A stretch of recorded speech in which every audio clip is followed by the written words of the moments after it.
Hello, and welcome back to the Creativity Flow podcast. Today, I've got a conversation for you that I've recorded a couple of months back with the lovely Louise Cutler.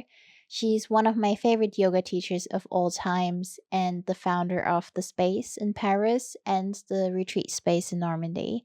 I will leave all the information for you down below. Hope you enjoy. Hello, Louise. Hi, Jenny.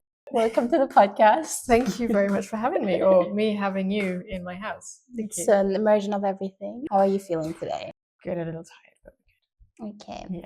So one thing that I do with my podcast, I didn't let you know about that before, is I actually always love to do a little pranayama in the Okay, beginning. cool. Would you like to lead that? Sure. Yeah. Yeah. Okay, anything you want. Sometimes I just do a deep breath. I did some Nadi Shodhana the other day. Yeah. So whatever you would like. Okay, cool. Okay, so we're going to close the eyes. Mm-hmm. Just take a simple breath in and a simple breath out. And then we're just going to gently follow the movement of the breath, counting. I'm going to guide you. So I'll start that again.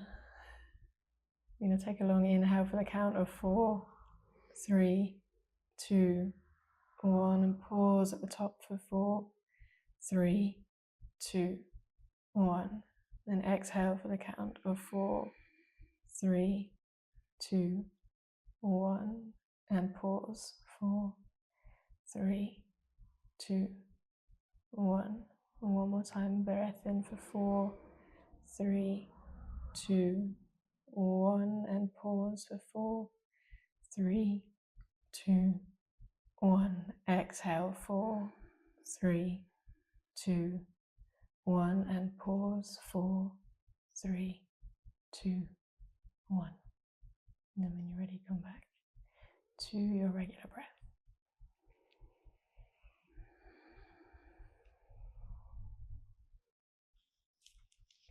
Thank you for that. You're welcome. It's been a while since I taught you pranayama. Really? Okay. So we're going to talk about yoga and mindfulness today. Sounds good. A little bit of creativity too, because you've been creating a lot. Yeah, just a little bit. So maybe we can get started by you just telling us a little bit about your yoga journey. Okay. Yeah. So my mum was my first teacher.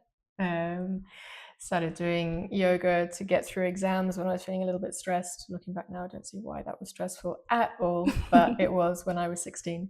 And then sort of carried on my own practice once I started going to lycée in France, practicing every day. Tried to get friends to do it, like, oh no, you get up way too early, I'm not going to do that with you. And then after starting a little bit of work, decided, right, I'd really want to stop having back pain and being stressed, and let's go and do a yoga teacher training. So I did that in 2013, I think. Went to Spain. Traditional hatha, very traditional. Lots of Hare Krishnas and chanting, and not my cup of tea at the time. That obviously changed as everything changed and progressed. But I started teaching pretty much right after that. Left my job and found a company and started working with them pretty much straight away. Then I realized how much I didn't know, and dived into training after training in yin, restorative, prenatal, postnatal, everything, and then just continue training. Always more to know. Do you feel like you have a good grasp on things now? I think so. I have a good grasp on how to teach other people yoga, but I think there's always more for me to learn about my own life and my own internal landscape. And the trainings that I do now are more for that, rather than I will teach it as it becomes more anchored in myself. But to start with, it's for me. Sure, you have to experience yourself first Exactly. before Yeah. you can teach it to someone else. But speaking of, so how has your personal practice evolved, and how does it look now? Wow, before it was an hour a day, maybe an hour and a half, vinyasa, very not structured, because you know how I teach, I'm not structured at all. But now it's maybe 15 minutes in the morning, 20 minutes in the evening of movement. I wouldn't even say it's necessarily yoga anymore. It's me moving my body in ways that feel good, that feel natural, releasing tension. I'm not trying to gain in flexibility. I'm not trying to get stronger. I'm simply trying to be in my body. And I'm enjoying my practice more now than I did 10, 15 years ago. Do you practice on your own then, or do you sometimes look at other teachers or videos or anything? A lot of videos. It took me a long time to find the teachers that called to me. And now I've found them, and they're all over the world. Tiffany Cruikshank in America. Oh yeah. Tiny Taylor in Australia, and then Emmy Ray with the Daily Rest also in Australia. The mix of those three together provide me with everything that I could possibly need. Sometimes I will just turn off the screen, the video, and just do something by myself. Those practices tend to last for 2 or 3 hours because I just, I feel like doing that as well. I'll do that, and just keep going. And so I have to make sure I've got time. Do you practice with music normally when you're on your own? No. I like teaching with it, but practicing, no. It's just me and the mat and my breath. Will you teach without music? Sometimes I do. Yeah. Vinyasa, not quite so much. I find that students feel panicked without it, and it does help to bring that creative aspect into my body and then be able to transmit that a bit more easily. Yin, I love it in silence. Okay. It's very hard for students to practice. Yeah. But it's worth it.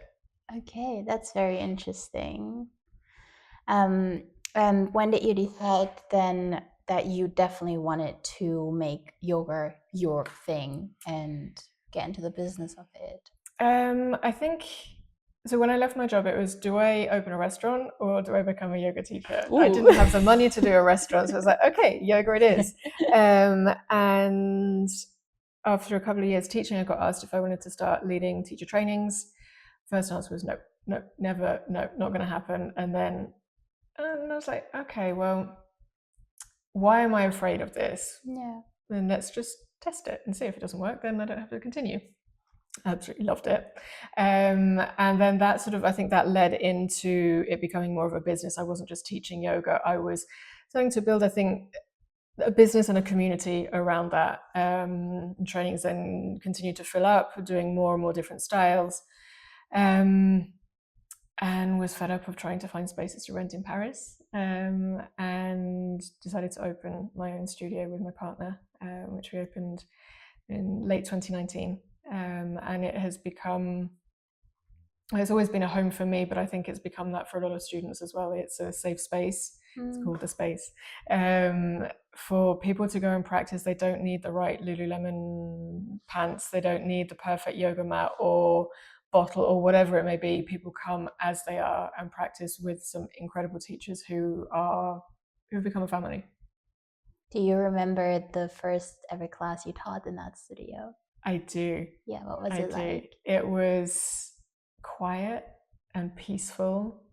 And I've been coming from teaching very, very, very busy classes, 40 students. Wow. And I had 12. And it was a bit of a shock.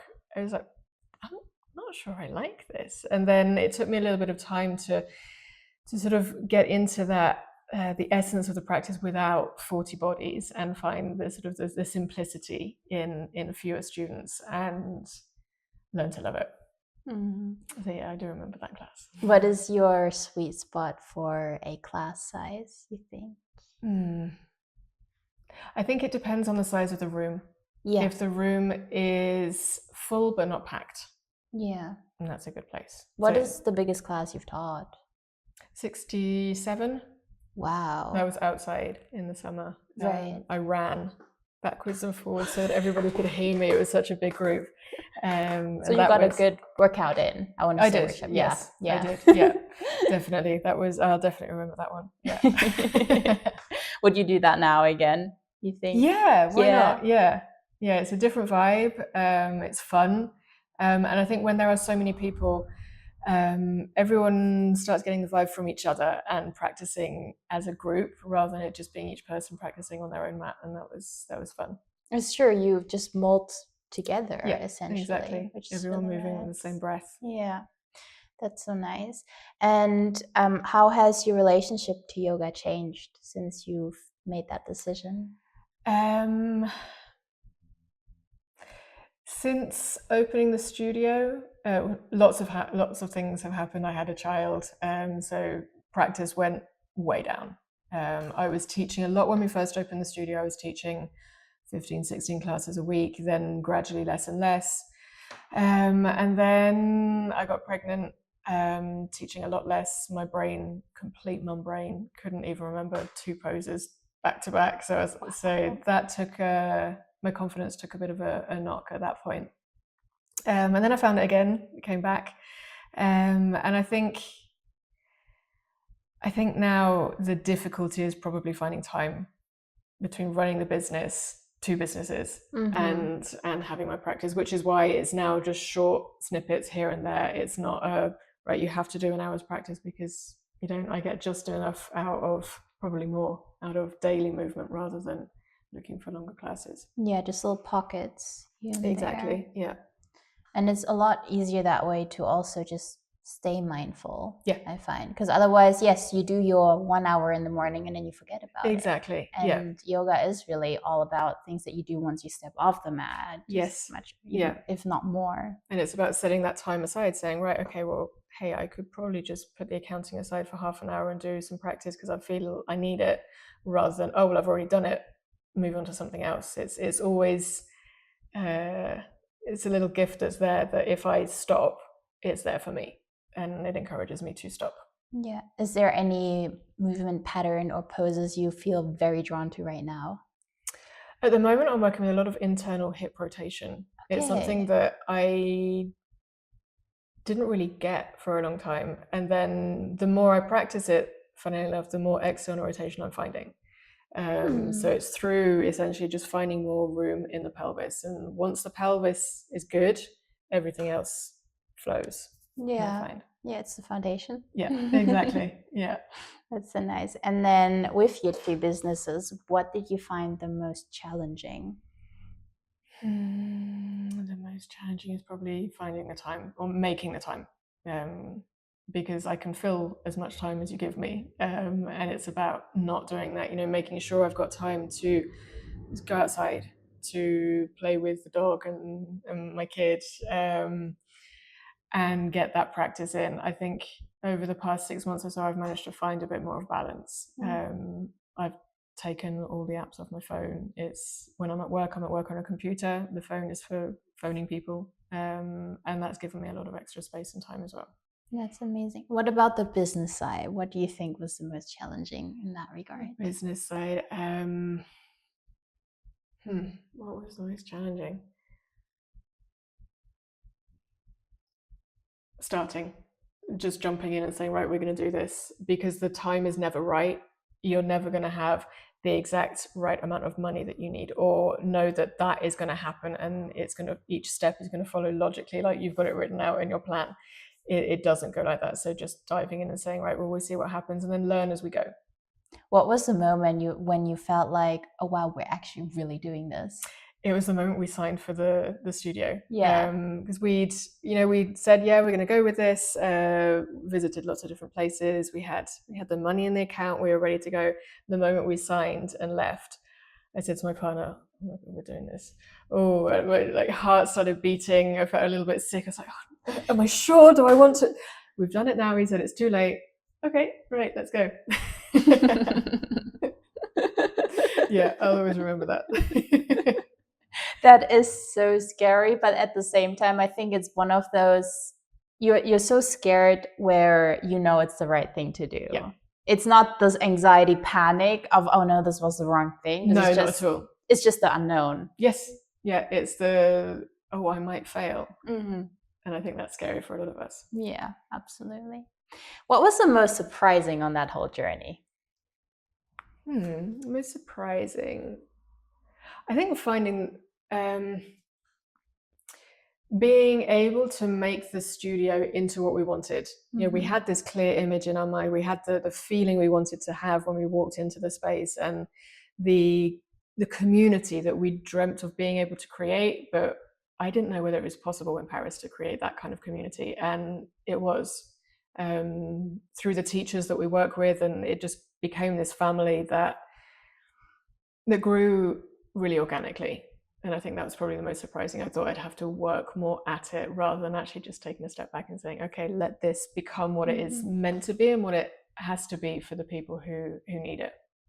But also you are one of the main studios in Paris that do have a lot of English classes too. Exactly. Right? Yeah, and I think people do come looking for community. We get expats who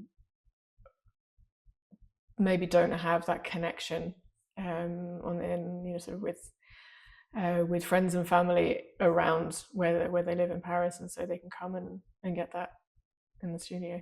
Do you have a preference on whether to, for your own practice, but also for teaching, whether it's in English or in French? English, yeah, all the way. Always. English. Yeah. I mean, I can practice in French. I can teach, but I don't enjoy it. Okay, why do you not enjoy it? It doesn't come from the heart. Yeah, I feel like I'm kind of that's the brain in there, walking through treacle, trying to get it out, and then making too much effort, so then it becomes stagnant and stuck. So English all the way, unless I'm very comfortable with the group, in which case it's different. Yeah, but then it's just a different type of teaching then. Yeah. And there's not that pressure, I guess. So you can just say whatever you want to say. Yeah. Make all the mistakes I need to make. Exactly. How long was the moment between the conception of the idea of either the studio or of the retreat space? So the conception of the idea and you actually stepping into it and it feels like it is what it is. How long is that? I'd say 1.5 years for both.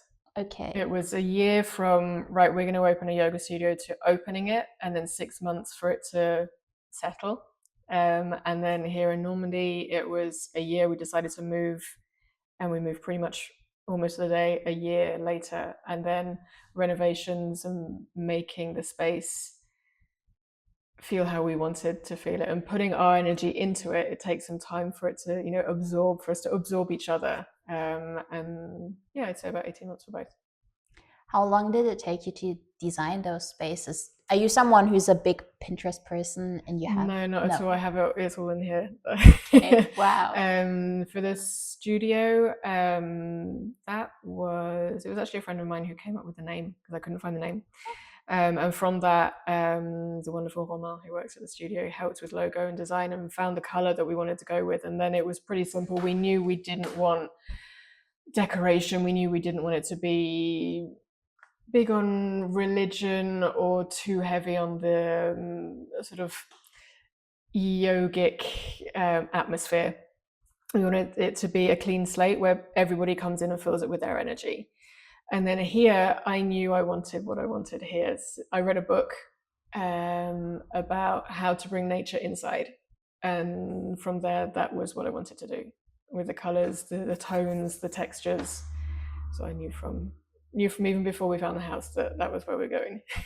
So you had everything in your head already. Yeah. You're just attracting the right space. Exactly, yeah. And what is your long-term vision with all of this here? Well, the long-term vision is,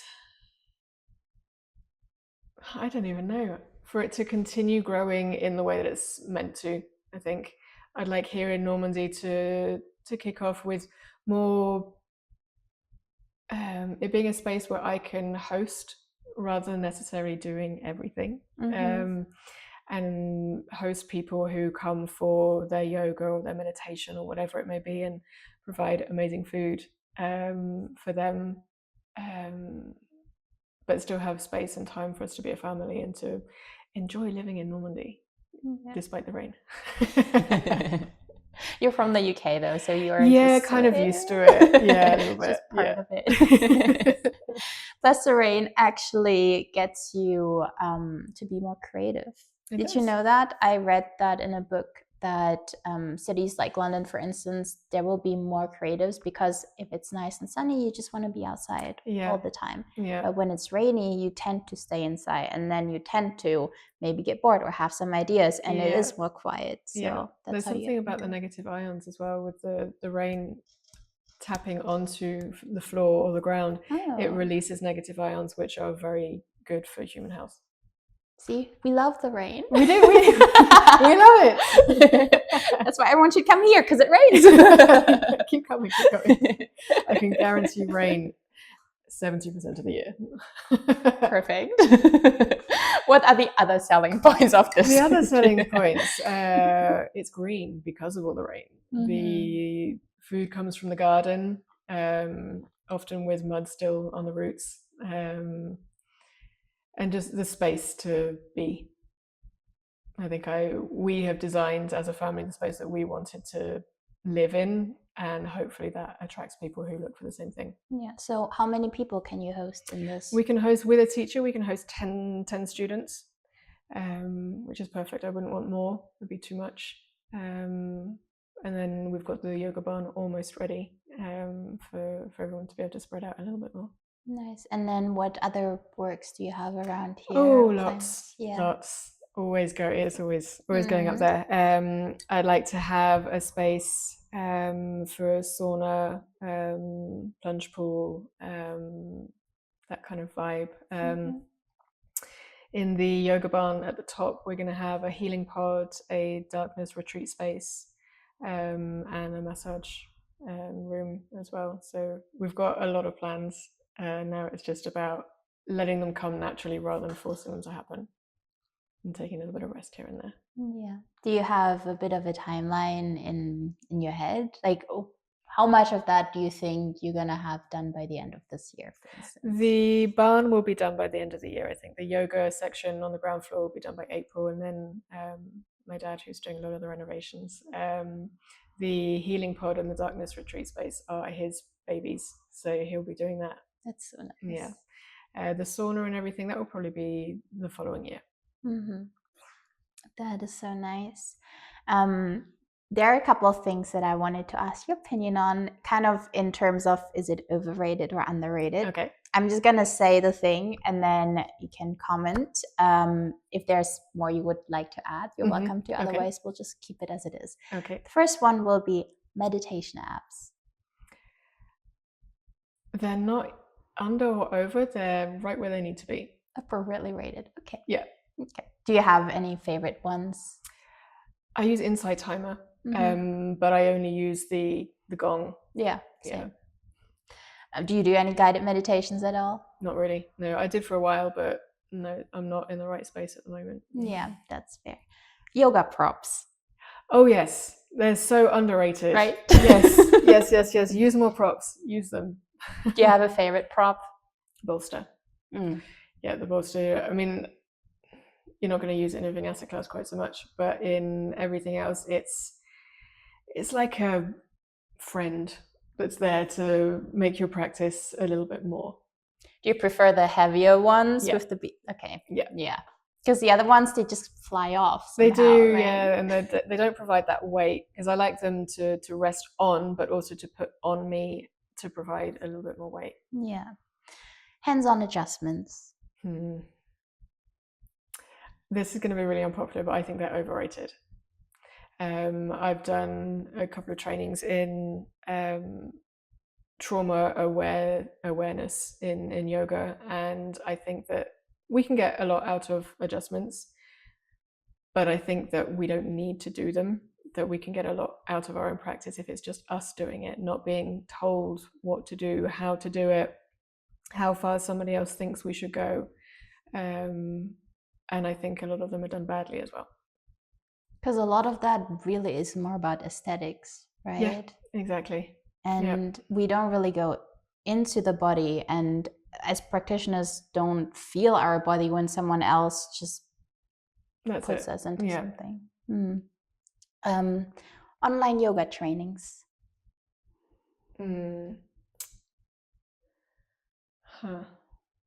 I think I'd say it depends on who's leading them. The quality of community we don't get, obviously, when it's online, unless the teacher is incredible at providing that and curating that. And some of the best trainings I've done have been online, but it's because I've done them with people who are exceptional at what they do.